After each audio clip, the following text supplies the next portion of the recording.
Hello, everybody. It's me, Ian Rodriguez, with the 28-day challenge, the 28 days through the Gospel of Matthew. Today, we are day 16.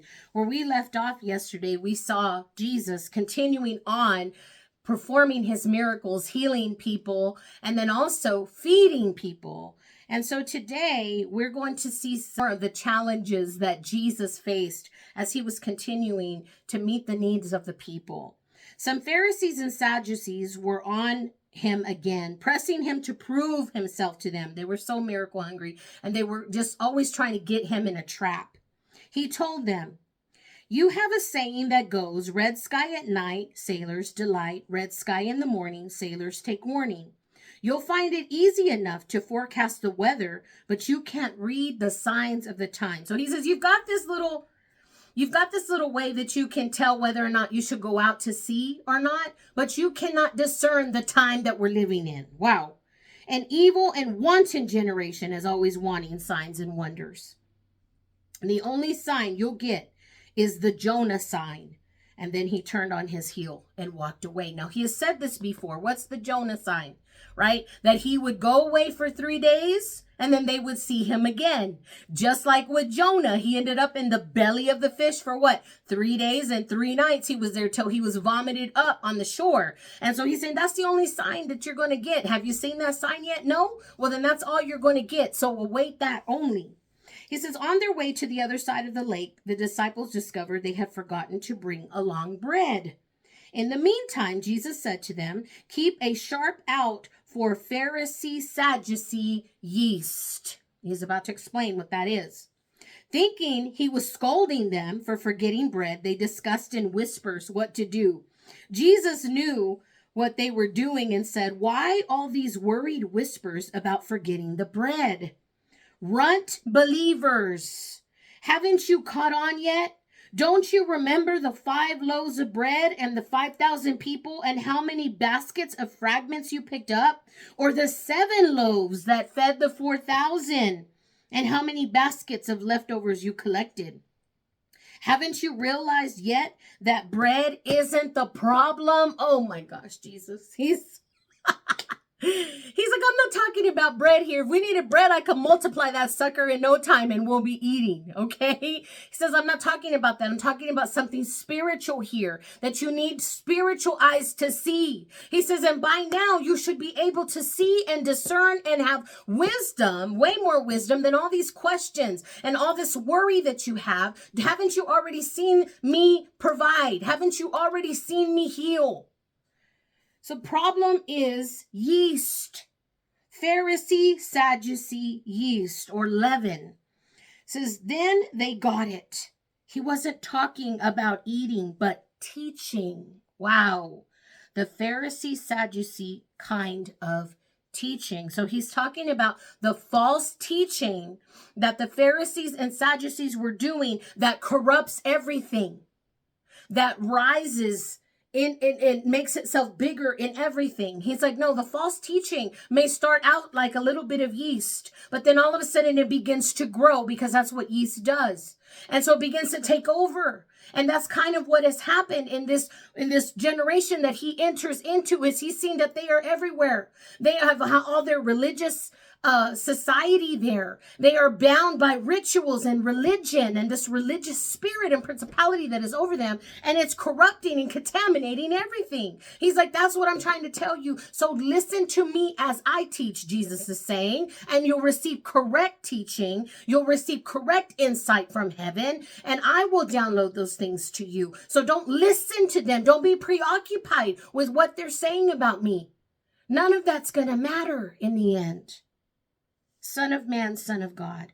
And when Jesus arrived in the villages of Caesarea Philippi, he asked his disciples, what are people saying about who the Son of Man is? Now, I want you to understand this territory that Jesus is in is filled with idol worship, heathenism, Satanism. Every religion under the sun is right there where they are, okay? These people are in utter darkness there. Okay, we know that this is where he settled, where his hub was all in this area. And this particular one, especially, all they did was have all these altars set up in this place that Jesus is asking this question. That's why he's asking them in this place, who do people say that I am? Who do people say that I am? And so in this place that he is, so the place mattered, where his feet are treading right now matters. Because he's surrounded by everything false, every different kind of religion that you can imagine under the sun. Every evil altar is set up here. And he begins to ask this question, who do people say that I am? And they replied, some think he is John the Baptizer. Some say Elijah. Some say Jeremiah or one of the other prophets. And he pressed them. So how about you? Who do you say that I am?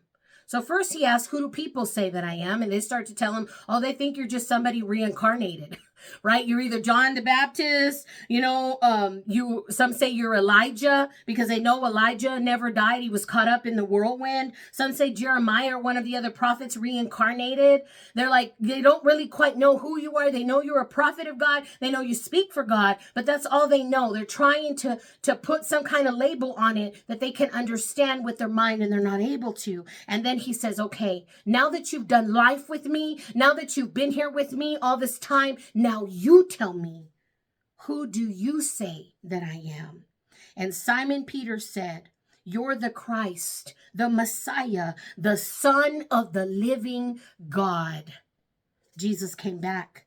God bless you, Simon, son of Jonah. You didn't get the answer out of books or from teachers. My Father in heaven, God himself, let you in on the secret of who I really am. And now I'm going to tell you who you really are. You are Peter, a rock. This is the rock on which I will put together my church, the ecclesia, a church so expansive with energy that not even the gates of hell will be able to keep it out. It says that it will be a bride, a church so powerful that not even the gates of hell can prevail against it. And that's not all. You will have complete and free access to God's kingdom, keys to open any and every door. So keys symbolize authority here. It says no more barriers between heaven and earth and heaven. A yes on earth is a yes in heaven. What is bound on earth will be bound in heaven. And a no on earth is a no in heaven. What is loosed on earth will be loosed in heaven. And he swore the disciples to secrecy. And he made them promise that they would tell no one that he was the Messiah. It's not time yet for it to be revealed. And he needs to see if he can trust them in this moment. And he's saying, I'm giving you this authority now. The church is going to be built on the rock with Jesus as the cornerstone, okay? The one that everything else is built upon is going to be right there at the foundation, which we know is Peter. And at this time, I'm sure Peter is thinking, how is that even possible? Because half the time he's getting on to me. Half the time I'm saying the wrong thing, and he'll continue to do that, okay? Throughout the scriptures, he will continue to do that. And that's why you got to love Peter, because Jesus can see beyond who he is that day. Jesus can see beyond, even when he first meets him, he already begins to call him Peter. And then we see here he's establishing, you're going to be the rock. And I know you don't understand this. And I know you feel like you're a hot mess, but I can see beyond your mess. I can see what is going to happen in your life. I can see how Satan is after you, Peter, all the time. How he wants to sift you like wheat. How constantly I'm having to correct you, so that you'll gain an understanding while I'm here with you for a day that you cannot see and will not understand if I tell you now. But when that day comes, all the things that I'm teaching you, all the ways that I'm showing you how to walk, all the things that are being revealed to you from the heavens, even him knowing this, he says, it's God that revealed it to you. Wow. I'm sure Peter on most days felt so unqualified, right? Like many of us. And Jesus is reminding him over and over, naming him over and over, reassuring him over and over that no matter what mistakes may come, what things may happen, Jesus is never going to leave him or forsake him, and he's giving him the keys to the kingdom. See, the thing about that is he didn't just give them to Peter. He gave them to us, the church. He gave them to us, the children of God. We have access that what we bind on earth is bound in heaven. What is loosed on earth is loosed in heaven. And he's saying that's the keys to the kingdom. And who gets the keys but the kids? Okay, you got to be a son or a daughter in order to have this access to the kingdom like this. And because he first gave it to Peter, because we are the church, the ecclesia built upon the rock, we now also have access to the kingdom. Wow. You're not in the driver's seat. So he continues, and Jesus made it clear to his disciples that this is now necessary for him to go to Jerusalem, submit to an ordeal of suffering at the hands of the religious leaders, be killed, and then on the third day be raised up alive. So he's giving them a lot here. Peter took his hand protesting, impossible, master, this can never be. So here he is, he's about to get in trouble again. But Jesus didn't swerve. Peter, get out of my way. Satan, get lost. Satan, he sees that Satan is there trying to influence Peter in this way. But he's like, no, this could never be. That he gets caught up in emotion, that this is a day that he cannot reconcile with. And he's like, no, actually, Peter, you're being influenced by the enemy. Satan, get out of here. Satan, get behind me. You have no idea how God works. He's like, Peter, these are things that have to happen. Because if not, there cannot be the salvation of all humanity. And there are greater mysteries that you have not yet been privy to, that you don't understand what it is that you're saying when you say no. You must submit yourself. Submit yourself to God's plan and his ways, even though you don't understand how it's all going to play out. And then Jesus went to work on his disciples. Anyone who intends to come with me has to let me lead. You're not in the driver's seat. This is a Jesus, take the wheel, get in the driver's seat, drive this thing for me now, right? Anyone who intends to come with me has to let me lead. You're not in the driver's seat, I am. Don't run from suffering, embrace it. Follow me and I'll show you how. Self-help is no help at all.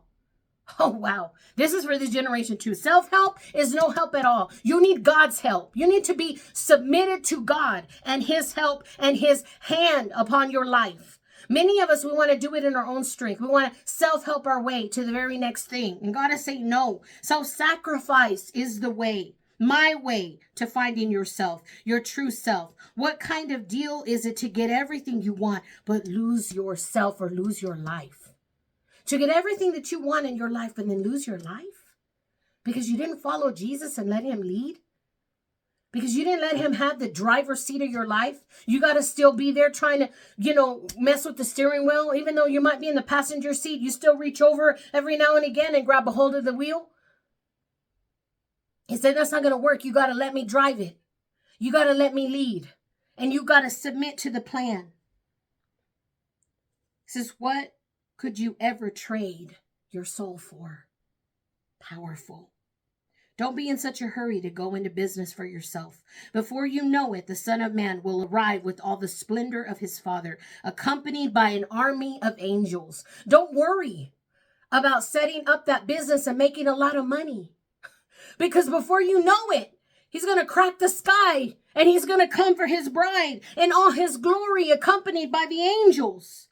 You'll get everything you have coming to you, a personal gift. This isn't pie in the sky by and by. Some of you standing here are going to see it take place. See the Son of Man in kingdom glory. And this is so interesting that he says some of you, not all of you.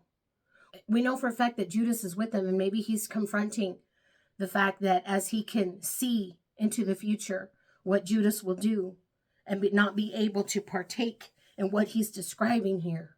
But he's also speaking to us as a generation, as his bride, that there will be some, and he keeps talking about that when he talks about kingdom. that will be thinking that they're doing the right thing.